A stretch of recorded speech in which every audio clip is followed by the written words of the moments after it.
Hello everyone, welcome back to my channel Web Coding. तो front end development course के अंदर हमारा HTML complete हो चुका है और आज के इस वीडियो से हम लोग CSS स्टार्ट करने जा रहे हैं।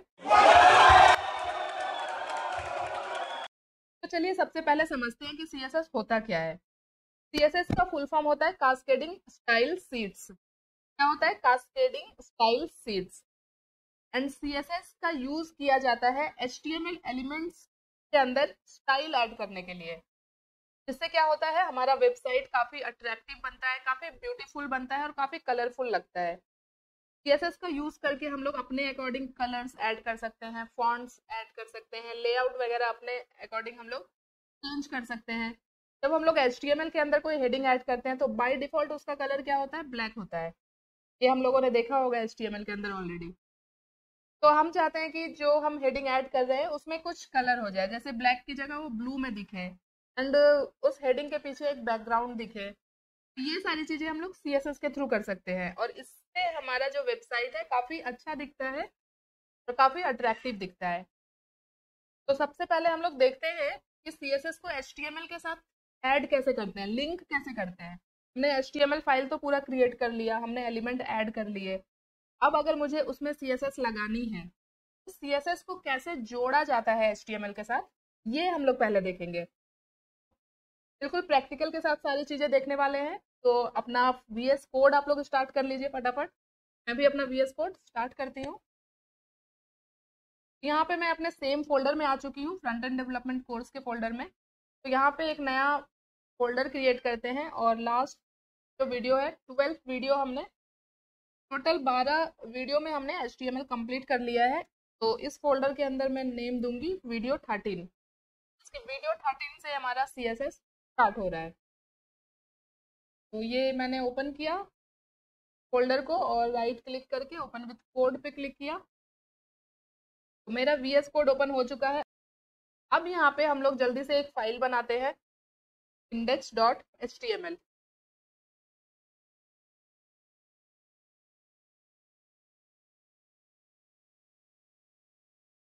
तो ये एक HTML फाइल यहाँ पे मैंने बना लिया है। यहाँ पे टाइटल ऐड कर देते हैं CSS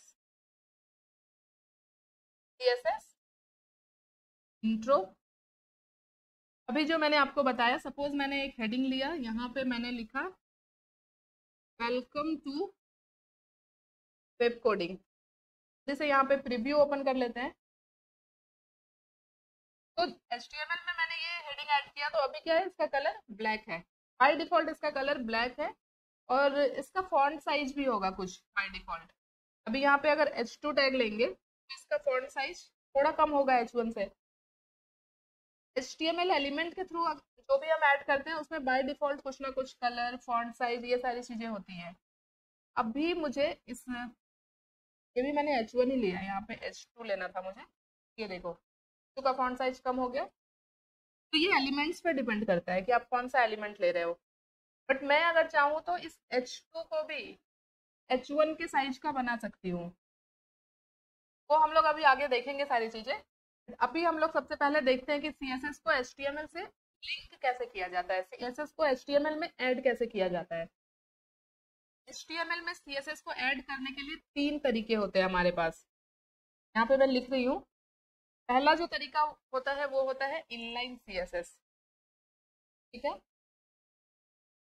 सेकेंड होता है हमारे पास इंटरनल CSS। थर्ड होता है एक्सटर्नल CSS। अभी हम वन बाय वन देखेंगे सारी चीजें, इसे मैं कमेंट आउट कर देती हूँ। तो अब ये इनलाइन CSS क्या होता है, स्टार्ट करते हैं हम लोग इनलाइन CSS के साथ। इनलाइन CSS हम लोग एलिमेंट के अंदर ऐड करते हैं और ये हमेशा ओपनिंग टैग के अंदर ऐड किया जाता है। तो यहाँ पे H1 के अंदर मुझे CSS ऐड करना है, तो यहाँ पे इनलाइन CSS यूज करने के लिए हम लोग स्टाइल एट्रीब्यूट का यूज करते हैं। देखो मैंने ऐड किया, style equal to double colon आ गया। अब मुझे यहाँ पे वैल्यू डालनी है। अब मुझे यहाँ पे जो भी प्रॉपर्टी देनी है वो की वैल्यू पेयर में होगा। की वैल्यू पेयर मतलब जैसे मुझे कलर ऐड करना है, तो यहाँ पे पहले ऐड करेंगे कलर और उसके बाद मुझे ऐड करना होगा वैल्यू, मीन्स कि जो भी कलर मुझे देना है। तो सपोज मैं यहाँ पे ब्लू कर देती हूँ। देखो हेडिंग का कलर ब्लू हो गया। तो ये होता है इनलाइन सीएसएस। जब हम एलिमेंट के अंदर ही सीएसएस अप्लाई करते हैं स्टाइल एट्रीब्यूट का यूज करके, तो वो इनलाइन सीएसएस होता है। यहाँ पे हम लोग मल्टीपल प्रॉपर्टीज भी ऐड कर सकते हैं, जैसे कि अभी कलर ऐड किया मैंने, तो यहाँ पे चाहे तो हम लोग फॉन्ट साइज, ये सारी प्रॉपर्टी हम लोग पढ़ेंगे आगे वीडियोस में। ये सारी प्रॉपर्टीज होती है। फॉन्ट साइज, मुझे का साइज बड़ा करना है तो फॉन्ट साइज यहाँ पे ऐड करते हैं। यहाँ पे अभी जैसे मैं 45 पिक्सल ऐड कर दूँ तो देखो इसका फॉन्ट साइज बड़ा हो गया है। तो इनलाइन सीएसएस का यूज हम लोग तब करते हैं जब हमें डायरेक्टली किसी एक एलिमेंट पे कुछ स्टाइल ऐड करना हो, तो हम लोग इनलाइन सीएसएस का यूज करके कर सकते हैं।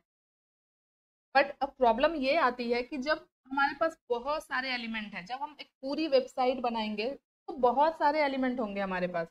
हो सकता है हमारे पास मल्टीपल H1 टैग भी हो, जैसे यहाँ पे मैं एक और H1 ऐड कर दूं और इसमें लिख दूं मैं, इसमें मैंने लिख दिया CSS। मैं चाहती हूँ कि यहाँ पे जो प्रॉपर्टी मैंने अप्लाई की फर्स्ट वाले H1 में, वो इस वाले H1 में भी हो, सेम प्रॉपर्टी। तो अभी मुझे क्या करना पड़ेगा, सेम इसी कोड को उठा के मुझे इस वाले H1 में भी ऐड करना पड़ेगा। ठीक है, हो गया। तो ये चीजें मुझे यहाँ पे रिपीट करनी पड़ेगी सेम एलिमेंट के लिए भी। और अगर हमारे पास सपोज बहुत बड़ा सा वेबसाइट हो जिसके अंदर मल्टीपल पेजेस है, मल्टीपल H1 एलिमेंट है और सब पे मुझे सेम प्रॉपर्टी देनी है, तो अभी ये पॉसिबल है क्या कि हम लोग हर बार एक H1 ऐड करें फिर उसके अंदर हम लोग सेम CSS ऐड करें इस तरह से? देख रहे हो, अगर हम लोग इस तरह से काम करेंगे तो अब खुद देखो यहाँ पे हमारा ये कोड बिल्कुल भी रीडेबल नहीं होगा। किसी के लिए भी आपके कोड को समझना बहुत डिफिकल्ट हो जाएगा, क्योंकि आपने इतने सारी चीजें एक एलिमेंट के अंदर ही ऐड कर दी है। हो सकता है आपके पास और भी एलिमेंट हो जिसमें आपको सेम प्रॉपर्टी अप्लाई करनी है, जैसे कि यहाँ पे एक पैराग्राफ भी ले लिया मैंने और इसके अंदर कुछ टेक्स्ट लिखा है लॉरेम, और यहाँ पे भी मुझे सेम प्रॉपर्टी चाहिए, तो यहाँ पे भी अब मुझे ये स्टाइल ऐड करना पड़ेगा। तो ये बहुत डिफिकल्ट टास्क है। इसलिए इनलाइन सीएसएस हम लोग तभी करेंगे जब हमें किसी एक सिंगल एलिमेंट में थोड़े से चेंजेस करने हैं, थोड़े से सीएसएस अप्लाई करने हैं, उस टाइम पे हम लोग कर सकते हैं। ठीक है, इससे क्या होगा, आपका कोड भी क्लीन रहेगा, रीडेबल रहेगा और लोगों को समझने में आसानी होगी। आई होप आपको इनलाइन सीएसएस समझ में आ गया। अब हम लोग बढ़ते हैं इंटरनल सीएसएस की ओर।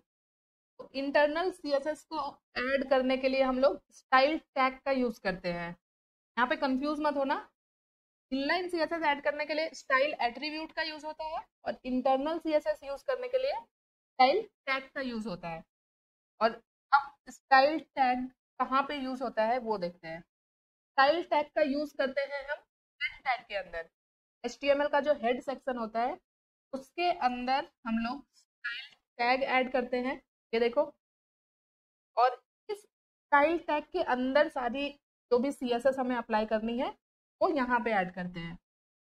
अभी यहाँ पे सपोज जैसे हेडिंग है तो एलिमेंट के थ्रू यहाँ पे अभी मैं सेलेक्ट कर दी हूँ, आगे पढ़ेंगे हम लोग और सारी चीज़ें। H1 को सेलेक्ट किया मैंने और यहाँ पे भी मुझे जैसे कि कलर चेंज करना है H1 का, बहुत सारे H1 है मेरे HTML में। भी सपोज इसका कलर मैंने ले लिया ब्राउन, फिर रेड कर देते हैं, अच्छे से दिखेगा आपको। तो यहाँ पे आप लोगों ने एक चीज नोटिस किया होगा, अभी मैंने सिर्फ एक ही बार H1 को यहाँ पे ऐड किया और उस पर कलर ऐड किया। यहाँ पे देखो ये भी मेरा H1 है, ये भी H1 है, ये भी H1 है। इसको अभी इग्नोर करते हैं। ये दोनों देखो, ये दोनों H1 है, दोनों में ये कलर ऐड हो रहा है, देखा। इसके एक ही बार मैंने H1 को यहाँ पे प्रॉपर्टी दिया, CSS प्रॉपर्टी, और ये जो भी H1 टैग थे सब पे अप्लाई हो गया। बट यही चीज मुझे इनलाइन में क्या करना पड़ रहा था, सारे H1 के अंदर सेम स्टाइल यहाँ पे ऐड करना पड़ रहा था अलग से। बट जब मैंने इंटरनल यूज किया तो सिर्फ मैंने एक बार एलिमेंट को सेलेक्ट किया और उस पर कलर ऐड किया, तो जितने भी H1 थे यहाँ पे सब पे ये कलर ऐड हो गया। इतना क्लियर। अभी यहाँ पे देखो फर्स्ट वाले H1 का कलर चेंज क्यों नहीं हुआ, तो इसका एक रीजन होता है CSS में, वो मैं आपको यहाँ पे अभी बता देती हूँ। ये देखो, सबसे पहले होता है inline CSS, then internal, then external. तो CSS के अंदर एक ऑर्डर ऑफ प्रेसिडेंस होता है, इसकी एक प्रायोरिटी होती है इन तीनों CSS के अंदर। अगर आप एक ही एलिमेंट पे तीनों सीएसएस ऐड करोगे ना, इनलाइन भी, इंटरनल भी, एक्सटर्नल भी, तो हमेशा इनलाइन सीएसएस की प्रायोरिटी जो होगी वो टॉप पे होगी, इसकी इनलाइन सीएसएस को फर्स्ट प्रायोरिटी मिलेगा। तो यहाँ पे मैंने ये फर्स्ट वाले H1 पे इनलाइन सीएसएस ऐड करके रखा हुआ है, इसको फर्स्ट प्रायोरिटी मिल रही है क्योंकि यहाँ पे मैंने कलर ब्लू किया है, फॉन्ट साइज सेट किया है, तो ये इनलाइन सीएसएस को ही ले रहा है, ये इंटरनल को नहीं ले रहा है।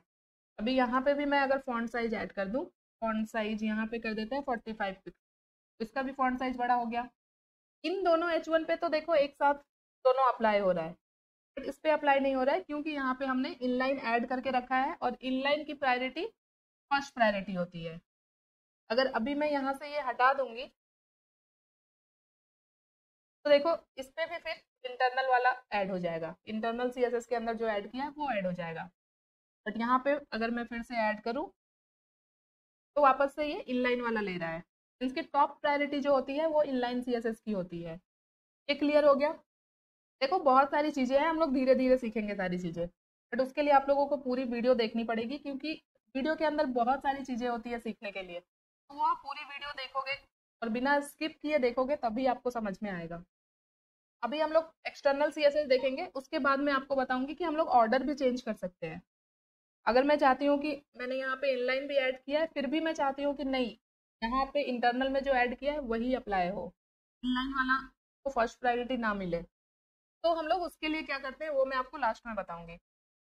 तो ये देख लिया हमने इंटरनल। अभी यहाँ पे मैंने पैराग्राफ ऐड किया था, तो अभी मुझे पैराग्राफ को भी कुछ सीएसएस ऐड करना है, कुछ प्रॉपर्टी ऐड करनी है। तो यहाँ पे स्टाइल टैग के अंदर ही पैराग्राफ को सेलेक्ट किया, की टैग को, और यहाँ पे क्या करेंगे पैराग्राफ में सपोज एक बैकग्राउंड ऐड कर देते हैं, बैकग्राउंड कलर यहाँ पे दे देते हैं येलो, पैराग्राफ पे बैकग्राउंड येलो हो गया। ये होता है इंटरनल सीएसएस। और इंटरनल सीएसएस का यूज हम लोग अगर सिंगल पेज वेबसाइट बना रहे हैं, जैसे 4 या 5 पेज की कोई स्टैटिक वेबसाइट है, तो हम लोग इंटरनल सीएसएस यूज कर सकते हैं। या फिर हम लोग प्रैक्टिस, जैसे अभी हम प्रैक्टिस कर रहे हैं, अभी हम सीख रहे हैं, तो इंटरनल सीएसएस बेटर होता है क्योंकि यहीं पे हमें अपना एलिमेंट भी दिख जाता है, यहीं पे हमें सीएसएस भी दिख जाता है, तो इसके लिए यूज कर सकते हैं। बट अब आता है एक्सटर्नल सीएसएस, जो कि सबसे बेस्ट होता है, सबसे बेस्ट तरीका होता है और बेस्ट प्रैक्टिस भी होती है। जब भी हम कोई बड़ी वेबसाइट बनाते हैं तो हमें हमेशा एक्सटर्नल सीएसएस का ही यूज करना चाहिए। तो क्या होता है, आपका कोड बिल्कुल सेपरेट रहता है, रीडेबल रहता है और बहुत इजी होता है समझना। तो एक्सटर्नल सीएसएस होता क्या है? एक्सटर्नल सीएसएस के लिए हम लोगों को, जैसे हम लोग एक एचटीएमएल फाइल बनाते हैं, वैसे ही हमें एक सीएसएस फाइल बनाना पड़ेगा। सीएसएस फाइल को हम नाम देंगे style dot CSS. CSS file हमेशा डॉट सीएसएस के साथ सेव होगा। ये एक सीएसएस फाइल बन गया। अब जो भी प्रॉपर्टी मुझे चेंज करनी है, जैसे H1 की जो हेडिंग है H1 है, या फिर यहाँ पे मैंने H2 भी लिया है, यहाँ पे H2 कर देते हैं, ठीक है। तो इस H2 में मुझे कुछ स्टाइल ऐड करना है, इसका कलर या फॉन्ट चेंज करना है, तो ये जो मैंने CSS फाइल बनाई है इसके अंदर आएंगे, यहाँ पे H2 सेलेक्ट करेंगे, जैसे मैंने इंटरनल के अंदर लिखा था सेम वैसे ही, बट हमें यहाँ पे कोई भी स्टाइल, एट्रीब्यूट या टैग की जरूरत नहीं होती है। बस इस फाइल के अंदर आके मैंने एलिमेंट को सेलेक्ट किया और सपोज मुझे यहाँ पे इसके कलर को चेंज करना है, इसके कलर को मैं कर देती हूँ सपोज यहाँ पे ये वाला कलर कर देते हैं, अभी चेंज नहीं होगा। तो एक्सटर्नल सीएसएस ऐड करने का एक तरीका होता है, सबसे पहले हमें एक एक्सटर्नल सीएसएस फाइल बनानी है और इस फाइल को हमें एचटीएमएल के अंदर लिंक करना पड़ता है, तभी अप्लाई होगा ना। ये अभी फाइल हमने बना लिया बट ये क्या है, अभी अलग अलग फाइल है, तो इस फाइल को हमें एचटीएमएल के अंदर जोड़ना होगा, तभी तो एचटीएमएल के एलिमेंट पे सीएसएस अप्लाई होगा। तो उसके लिए यहाँ पे इस फाइल को किस तरह से आप लिंक कर सकते हो एचटीएमएल में, ये मैं आपको यहाँ पे दिखाती हूँ। इसके लिए फाइल जो भी एक्सटर्नल लिंक हम लोग ऐड करते हैं वो हेड टैग के अंदर ही करते हैं। अभी मैंने यहाँ पे ये CSS लगाया है, सपोज ये यहाँ पे नहीं है, या फिर इसे मैं कमेंट कर देती हूँ, ठीक है। अब इस CSS फाइल को लिंक करने के लिए हेड टैग के अंदर एक लिंक टैग होता है, सॉरी लिंक टैग, सिर्फ लिंक लिख के एंटर किया मैंने तो सजेशन के थ्रू ये आ गया। आप लोग टाइप करके ऐड करना तो थोड़ी प्रैक्टिस हो जाएगी। के अंदर देखो एक एट्रीब्यूट होता है REL जो कि होता है रिलेशन। तो रिलेशन क्या है? Style seat. स्टाइल सीट मतलब CSS। और HREF एट्रीब्यूट है। यहाँ पे हमें जो हमारा फाइल है CSS फाइल जो हमने बनाया है उसका पाथ ऐड करना पड़ेगा। अभी हमने कोई किसी फोल्डर के अंदर ऐड नहीं किया है, अभी डायरेक्टली यहाँ पे फाइल नेम के थ्रू ऐड कर देंगे। तो देखो जैसे ही फाइल नेम मैंने ऐड किया तो H2 मैंने ऐड किया था, इसके अंदर जो कलर लगाया था वो यहाँ पे अप्लाई हो गया। तो इसके कलर को अगर मैं चेंज कर दूँ, देखो ये चेंज हो रहा है। तो ये होता है एक्सटर्नल CSS और ये बेस्ट प्रैक्टिस होती है। आप लोगों को हमेशा एक्सटर्नल CSS का ही यूज़ करना चाहिए। हाँ, आप सीखने के लिए इंटरनल CSS यूज़ कर सकते हो अगर आप थोड़े बहुत कोडिंग कर रहे हो, थोड़े बहुत एलिमेंट है, बट जब आप एक पूरी वेबसाइट बनाओगे तो आपको एक्सटर्नल CSS ही यूज़ करना चाहिए। अभी आते हैं HTML में और ये जो मैंने CSS लगाया था ना इसे वापस से ऐड करते हैं। तो अभी मैंने H2 पे ये कलर ऐड किया था, ये सेम कलर हो गया ना, इससे थोड़ा चेंज करते हैं, ग्रीन कर देते हैं। अब यहाँ पे देखो ये वाली जो हेडिंग है H1 इस पे इनलाइन CSS अप्लाई हो रहा है। ये दोनों जो हेडिंग है इस पे इंटरनल CSS अप्लाई हो रहा है। अभी यहाँ पे मैं फिर से H1 को सेलेक्ट करूँ और फिर से इस पे कुछ और कलर ऐड कर दूँ। जैसे यहाँ पे कौन सा कलर ऐड करे, सपोज यहाँ पे कोरल कलर ऐड कर दिया मैंने। तो देखो कुछ भी चेंज नहीं हो रहा है। तो पहले से जो कलर था CSS में, और कलर ले ले क्या, चलो पिंक कलर ले लेते हैं। देखो चेंज नहीं हुआ है। लाइन का CSS वैसे ही है, इंटरनल पे जो हमने अप्लाई किया था ये वही अप्लाई हो रहा है। यहाँ पे पैराग्राफ पे देखो मैंने बैकग्राउंड येलो किया था, यहाँ पे पैराग्राफ लेते हैं और यहाँ पे बैकग्राउंड कलर सपोज कर देते हैं एक्वा। देखो ये चेंज नहीं हो रहा है, कुछ भी चेंज नहीं हो रहा है। यहाँ पे जो हमने पहले से स्टाइल करके रखा हुआ है ना इंटरनल और इनलाइन के अंदर, वो चेंज नहीं हो रहा है। तो क्यों नहीं हो रहा है? मैंने आपको बताया फर्स्ट प्रायोरिटी हमेशा इनलाइन की होती है, उसके बाद इंटरनल की होती है, उसके बाद एक्सटर्नल की होती है।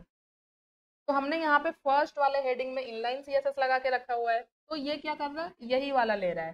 चाहे आप अब इंटरनल के अंदर ऐड कर लो, चाहे आप एक्सटर्नल के अंदर ऐड कर लो, ये हमेशा यही प्रॉपर्टी लेगा। अगर यहाँ से आप हटा दोगे तो फिर ये इंटरनल वाले के पास जाएगा और ये वाली प्रॉपर्टी ले लेगा। एंड अगर आप यहाँ से भी हटा दोगे तब जाके ये एक्सटर्नल वाला लेगा। ये ऑर्डर होता है, पहले inline then internal then external. अब हम लोग देखते हैं कि इस ऑर्डर को चेंज कैसे कर सकते हैं। तो सबसे पहले फर्स्ट वाली हेडिंग, अभी क्या है इसमें मैंने इनलाइन लगाया है और इंटरनल के अंदर मैंने H1 पे कलर ऐड किया है। मैं चाहती हूँ कि इनलाइन भी ऐड है, फिर भी ये इंटरनल वाला प्रॉपर्टी पहले लें। तो यहाँ पे एक कीवर्ड होता है जो हमें ऐड करना पड़ता है, वो होता है इम्पॉर्टेंट। देखो जैसे ही मैंने इम्पॉर्टेंट कीवर्ड ऐड किया तो फर्स्ट वाली हेडिंग जिस पे इनलाइन CSS लगी हुई थी उसका भी कलर सेम हो गया जो इस दोनों हेडिंग का था। जो इंटरनल के अंदर मैंने दिया है वो ऐड हो गया। तो ये आपको किसी भी वीडियो में नहीं बताया गया होगा या फिर बहुत कम ही लोग इतने डिटेल में आपको बताते हैं। ये आपसे इंटरव्यू में भी पूछा जाता है। ठीक है, तो इम्पोर्टेंट कीवर्ड का यूज करके हम लोग CSS के ऑर्डर को चेंज कर सकते हैं। इनलाइन, इंटरनल और एक्सटर्नल CSS के ऑर्डर को चेंज करने के लिए हम लोग इम्पोर्टेंट कीवर्ड का यूज करते हैं। अभी यहाँ पे जितने भी H1 थे सब पे ये कलर ऐड हो गया है। और आते हैं अपने CSS फाइल में, तो यहाँ पे H1 में मैंने पिंक कलर ऐड किया है। ठीक है, अभी आप कहीं पे भी कुछ भी ऐड करो तो वही वैल्यू लेगा जो इम्पोर्टेंट कीवर्ड जहाँ पे हमने ऐड किया है। अभी यहाँ पे भी मैं इम्पोर्टेंट ऐड कर देती हूँ, फिर भी ये नहीं लेगा क्योंकि दोनों जगह पे इम्पोर्टेंट लग गया है। फिर वापस से ये ऑर्डर के बेस पे ही काम करेगा। तो इंटरनल का ऑर्डर पहले होता है एक्सटर्नल से। अब यहाँ से अगर मैं इम्पोर्टेंट हटा दूँ तो फिर देखो अब ये एक्सटर्नल वाला ले रहा है कि यहाँ पे मैंने इम्पोर्टेंट लगा दिया है। ठीक है, तो आई होप आपको बेसिक और इम्पोर्टेंट जो भी चीज़ें होती है CSS की वो इस वीडियो में क्लियर हो गई होगी। तो हमने क्या क्या देखा, हमने देखा इनलाइन CSS कैसे ऐड करते हैं, इंटरनल CSS कैसे ऐड करते हैं और एक्सटर्नल CSS ऐड करते हैं। एंड तीनों का ऑर्डर क्या होता है, फर्स्ट प्रायोरिटी किसकी होती है, अगर हमें प्रायोरिटी चेंज करना है तो हमें क्या करना पड़ता है, सारी चीज़ें हमने इस वीडियो में देख ली। तो वीडियो अच्छी लगी हो तो वीडियो को लाइक कर लेना और इस कोर्स को जरूर से जरूर आप लोग बुकमार्क कर लो ताकि आपको ईजी हो जाए इसे एक्सेस करना। एंड अभी तक अगर चैनल को सब्सक्राइब नहीं किया है तो प्लीज चैनल को सब्सक्राइब कर लेना। मिलते हैं नेक्स्ट वीडियो में, तब तक के लिए thank you so much guys for watching this video. Bye bye.